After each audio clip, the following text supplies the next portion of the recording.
I work with high performers and some of the top executives in the world, and this is one of the top tips I can give you from observing their behavior.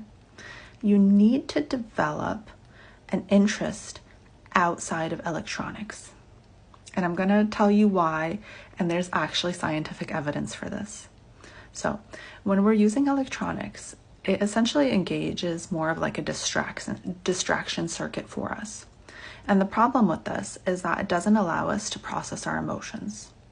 And so the emotions are kind of just like stored out throughout the day. And at the end of the day, we have all of these emotions still within us.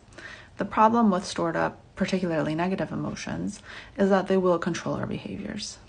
And so maybe the next day you show up to a meeting and you yell at someone because you've been angry from the day before. And we don't want this. We don't want emotions controlling our behaviors like this in like a non-conscious way. And so we actually know if you're engaging in activities such as sports, such as cooking, woodcrafting, needleworking, baking, anything that's more like physical, this actually allows us to process our negative emotions.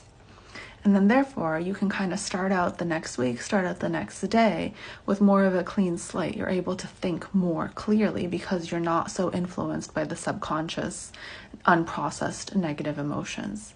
And that way you're able to A, reduce stress levels, and B, really have kind of a more controlled behavior in which you're doing things that you know are good for you in the long term and not engaging in impulsive behaviors that are only good for you in the short term.